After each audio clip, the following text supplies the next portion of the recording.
Bismillahirrahmanirrahim. Assalamualaikum warahmatullahi wabarakatuh. Shalom, Om Swastiastu, Namo Buddhaya, salam kebajikan dan salam sejahtera bagi kita semua. Perkenalkan, nama saya Raga Pangestu. Saya adalah mahasiswa Fakultas Hukum Universitas Pasundan angkatan 2020. Dalam kesempatan kali ini, saya akan mempresentasikan mengenai tugas yang telah saya kerjakan, tugas filsafat hukum mengenai perdebatan antara Hart dan Fuller mengenai hukum dan moralitas. Sebelum kepada inti pembahasan, saya akan menjelaskan terlebih dahulu mengenai positivisme hukum.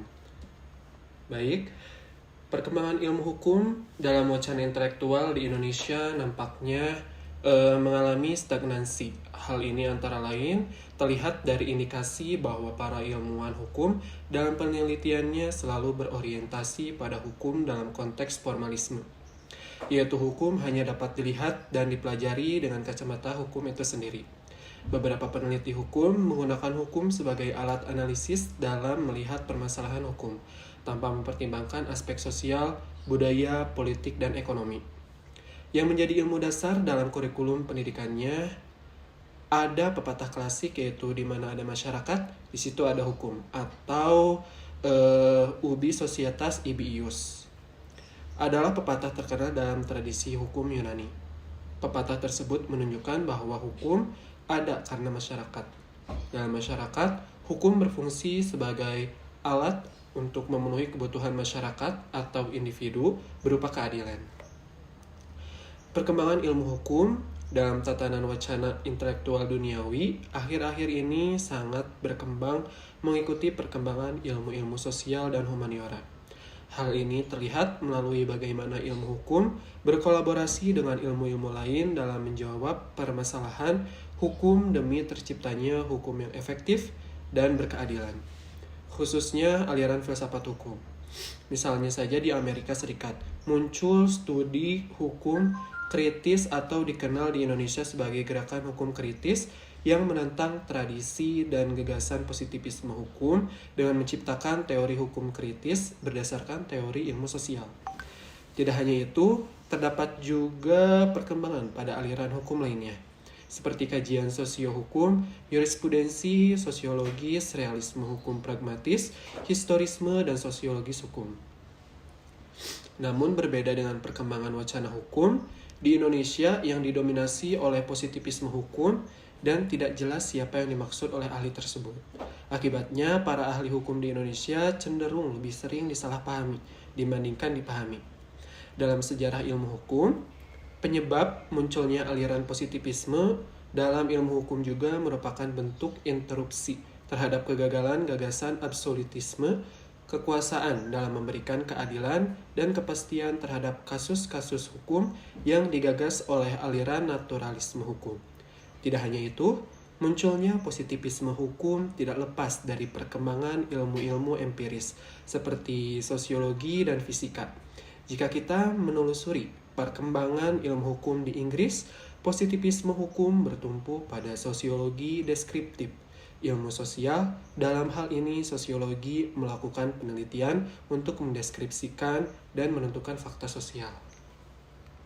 Baik, kita masuk kepada materi inti, yaitu perdebatan Hart dan Fuller.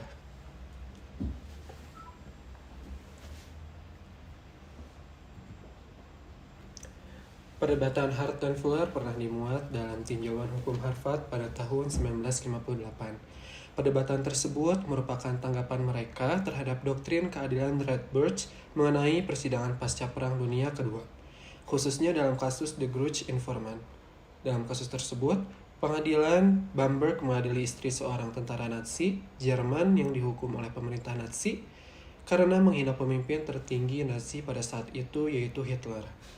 Tak hanya istri tentara Nazi tersebut, hakim yang mengadili tentara Nazi tersebut juga diadili di pengadilan Bamberg. Istri tentara Nazi didakwa melakukan pelanggaran karena merampas kebebasan suaminya. Pengadilan mendalilkan bahwa istri sebagai informan sengaja menggunakan pengadilan sebagai alat untuk memenjarakan suaminya guna menyingkirkan suaminya karena istri ingin menutupi perbuatan perselingkuhannya. Perdebatan Hart dan Fuller tidak terlepas dari karangan Redbridge tahun 1946, yaitu Statutory Lawlessness dan Supra-Statutory Law. Redbridge adalah seorang profesor hukum di Universitas Heidelberg dan salah satu filsuf Jerman terkemuka sebelum Perang Dunia Kedua. Ia juga sempat menjabat sebagai Menteri Kehakiman Jerman dari tahun 1921 hingga 1924. Pada tahun 1933, Redbridge diusir dari Universitas Heidelberg oleh pemerintah Nazi. Keputusan memecatnya karena perbedaan ideologi dan pandangan politik antara Redbridge sebagai anggota Partai Sosial Demokrat Jerman dan Partai Nazi sebagai partai yang berkuasa pada saat itu. Awal mula pemikiran Redbridge berdasarkan rumusan keadilan Aristoteles menyatakan bahwa mereka yang berkedudukan sama di depan hukum harus diperlakukan sama. Di hari-hari terakhir kekuasaan Nazi, perkataan Hitler seringkali melanggar ketentuan peradilan atau undang-undang. Kesewenang-wenangan yang sungguh mengacaukan dan menghancurkan tatanan hierarki. Redbridge menyadari perlunya keamanan dan kepastian hukum, dan Redbridge merasa berkewajiban untuk mencabut undang-undang dari era Nazi karena bertentangan dengan keadilan dasar, yang seharusnya ada di pengadilan atau undang-undang yang lebih tinggi. Lebih lanjut, Redbridge membedakan antara hukum dan moral. Konsep nilai adalah keadilan dan moralitas, sedangkan konsep kebudayaan adalah hukum dan moral. Perbedaan hukum dan moral seperti yang tertuang dalam semboyan, hukum itu lahiriah, moral itu batiniah. Lapisan hukum terletak pada perilaku lahiriah yang tunduk pada hukum, sedangkan perilaku batin tunduk pada moral. Kemudian yang selanjutnya adalah hukum dan moral. Untuk pendapat Hart adalah tokoh utama positivisme hukum Inggris. Dalam aliran positivisme hukum Inggris, hukum dianggap sebagai fakta sosial. Artinya hukum ditemukan dalam praktik atau institusi masyarakat yang sebenarnya. Menurut positivisme hukum Inggris, hukum adalah peraturan yang dipatuhi secara universal dalam suatu masyarakat, namun tidak akan menjadi peraturan perundang-undangan kecuali dibuat atau diakui oleh otoritas yang sudah mapan. Hart adalah seorang utilitarian. Dalam pandangan filosofisnya, ia melihat manfaat bagi masyarakat dalam pemisahan hukum dari jenis aturan lainnya. Namun berbeda dengan pendahulunya yaitu Austin, ia menyadari bahwa hukum tidak bisa diidentikan secara eksklusif dengan perintah seorang penguasa. Oleh karena itu, Hart berpendapat bahwa hubungan antara hukum dan moralitas bersifat terpisah namun bergantung. Untuk memahami kedudukan Hart dalam hubungan antara hukum dan moralitas, perlu dilakukan pelajar untuk mengingat perbedaan penting antara hukum dan sistem hukum. Suatu sistem hukum dapat dikatakan ada ketika warga negara pada umumnya menerima dan mematuhi aturan-aturan kewajiban primer, dan pejabat juga menerima aturan-aturan sekunder mengenai pengakuan. Perubahan dan penegakan hukum adalah aturan utama yang mengatur tata cara berperilaku yang diterima secara umum. Hart menyebut teorinya sebagai positivisme lunak. Istilah lunak didasarkan pada dua pengertian. Pertama, ia menerima pandangan bahwa hukum mungkin ada dalam masyarakat sebagai suatu praktik dan kepatuhan, meskipun tidak secara resmi dinyatakan sebagai hukum. Kedua, ia menerima pandangan bahwa sistem hukum dapat meyakinkan pengadilan menerapkan standar moral dalam menyelesaikan suatu perkara di hadapannya. Hal ini tidak berarti bahwa moralitas mengalahkan hukum, namun aturan pengakuan dalam sistem hukum memungkinkan pertimbangan di pengadilan. Hart mengkritik Redbridge atas kasus TGI yang mengaburkan kewajiban moral dan kewajiban hukum. Hart dengan jelas membedakan antara kewajiban moral dan kewajiban hukum. Bagi Hart, hukum dalam kondisi sosial politik seperti kondisi di Jerman pada masa Nazi adalah hukum.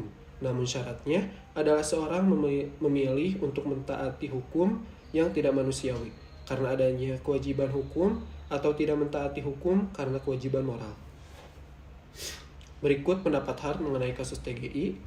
Hart berpendapat bahwa dari sudut pandang positivis, ada dua pilihan yang dihadapi negara Jerman, yaitu membiarkan bebas atau menghukumnya berdasarkan undang-undang retrospektif baru.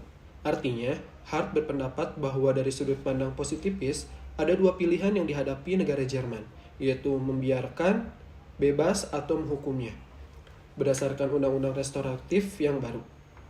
Maksud Hart adalah jika pengadilan Jerman pasca Perang Dunia Kedua menvonis terdakwa karena menganggap hukum Nazi ilegal karena tidak sesuai dengan prinsip moral, maka pengadilan tersebut melanggar kesetiaan terhadap hukum. Usulan Hart sebagai perlawanan terhadap pembatalan melalui proses peradilan berupa undang-undang yang berlaku surut. Undang-undang tersebut merupakan undang-undang yang berlaku surut untuk membatalkan undang-undang Nazi yang tidak manusiawi demi menjaga kesetiaan terhadap konsep hukum. Tentu saja usulan Hart tersebut tidak lepas dari kritik para ilmuwan hukum lainnya, khususnya Lon Fuller. Kemudian selanjutnya ada pendapat dari Fuller. Lon Louis Fuller adalah profesor jurisprudensi umum Carter di Harvard Law School. Fuller bukanlah ahli teori hukum kodrat dalam pengertian tradisional, namun dalam beberapa hal teorinya melangkah lebih jauh. Salah satu buku Fuller yang memuat pemikiran hukumnya yaitu The Morality of Law. Ronald Dworkin adalah seorang filsuf hukum Amerika yang merupakan mahasiswa Fuller di Harvard Law School. Ia melanjutkan pemikiran hukum Fuller dan juga mengkritik teori hukum Hart. Teori moralitas hukum Fuller menyatakan bahwa hukum dan moral tidak dapat dipisahkan karena konsep hukum itu sendiri mengandung kualitas moral tertentu. Oleh karena itu, hukum hanya mungkin terwujud jika didasarkan pada moralitas masyarakat. Hukum memperoleh ketaatan masyarakat berdasarkan isi moral peraturannya. Fuller menyebutnya sebagai moralitas eksternal. Fuller berpendapat bahwa hukum juga mempunyai moralitas internal yang muncul dari kodratnya sebagai aktivitas manusia yang mempunyai tujuan. Moralitas internal pada prinsipnya bukan mengenai isi undang-undang, melainkan menyangkut mutu undang-undang yang harus dimiliki untuk menjadi undang-undang sama sekali. Fuller mengajukan definisi hukum dalam bentuk dalil sebagai berikut, yaitu purposive, timbal balik, dan usaha yang sedang berjalan. Artinya Fuller memahami hukum dengan mempertimbangkan tujuan dari hukum itu sendiri. Purposive kedua, hukum dibuat melalui interaksi antara warga negara dengan pemerintah, dengan orientasi dan tujuan tertentu. Tidak hanya itu, hukum juga merupakan kegiatan aspirasi yang berkesinambungan, dalam arti cita-cita hukum tidak akan pernah mencapai sepenuhnya. Oleh karena itu, Fuller membedakan antara aspirasi moral dan kewajiban moral. Bagi Fuller, ada 8 prinsip khususnya membentuk moralitas batin hukum dan membantu menggambarkan versi prosedural hukum alam. Hukum harus, yang pertama, yaitu ada dan tidak bersifat ad hoc. Kemudian yang kedua itu diumumkan. Yang ketiga ada prospektif, bukan retrospektif. Yang keempat dinyatakan secara jelas dan menyeluruh. Yang kelima, berbagai aspeknya harus selaras satu sama lain. Yang keenam, mungkin untuk ditaati. Yang ketujuh, konstan atau relatif bertahan lama. Yang kedelapan, yaitu diterapkan dan dikelola sebagaimana dinyatakan. Posisi Fuller dalam kasus TGI kurang lebih sama dengan posisi Rothbard pasca perang. Teori moralitas hukum Fuller tidak terlepas dari argumen Rothbard dalam esainya Statutory Lawlessness dan Supra-Statutory Law. Tentu saja Fuller menolak argumentasi Hart yang mengusulkan penghapusan undang-undang Nazi yang tidak manusiawi dengan undang-undang retrospektif melalui lembaga legislatif karena tidak ada bedanya dengan pembatalan melalui lembaga yudikatif. Soal kesetiaan terhadap hukum, legislatif dan eksekutif sama-sama membatalkan undang-undang yang tidak manusiawi. Bagi Fuller, sistem hukum Jerman di bawah Nazi tidak layak untuk dijadikan undang-undang. Pendapat Fuller, bagi saya tidak ada yang mengejutkan jika dikatakan bahwa sebuah kediktatoran yang mengenakan bentuk hukum bisa jauh menyimpang dari moralitas ketertiban. Dari moralitas batin hukum itu sendiri, sehingga ia tidak lagi menjadi sebuah sistem hukum. Artinya, bagi saya tidak ada yang mengejutkan untuk mengatakan bahwa kediktatoran yang membungkus dirinya dalam bentuk hukum dapat menyimpang jauh dari moralitas ketertiban dari moralitas batin hukum itu sendiri, sehingga ia tidak lagi menjadi sebuah sistem hukum. Kemudian selanjutnya ada pendapat pribadi mengenai hukum dan moralitas.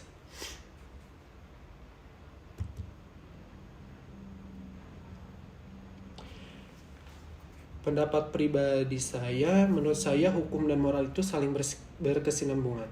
Adanya hukum untuk ditaati oleh masyarakat. Masyarakat adalah manusia dan manusia merupakan makhluk yang bermoral. Maka dari itu, jika ingin menegakkan hukum harus didampingi dengan moral.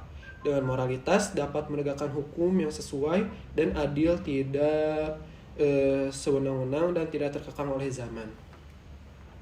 Hukum dan moral saling membutuhkan satu sama lain. Hukum membutuhkan moral karena tanpa moralitas, hukum adalah kosong. Di sisi lain, moral juga membutuhkan hukum karena tanpa hukum, moral akan mengawang-awang. Hukum mengatur perbuatan lahiriah, sementara moral lebih menyangkut sikap batin manusia. Hukum lebih dikodifikasikan dan lebih pasti dan objektif daripada moralitas yang tidak tertulis. Moral berhubungan dengan manusia sebagai individu, sedangkan hukum berhubungan dengan manusia sebagai makhluk sosial.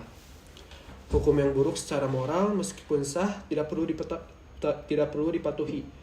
Seseorang bisa berharap agar hukum selaras dengan keadilan atau moralitas, namun validitas hukum tidak bertumpu pada keadilan atau moralitas.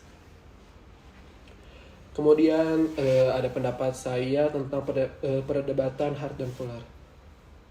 Perdebatan Hart dan Fuller ini memberikan pemahaman dalam persoalan hukum dan moralitas. Perdebatan kedua pemikir ini memperlihatkan perbedaan kesepahaman dalam suatu hal yang membuat pengetahuan akan hal itu semakin luas.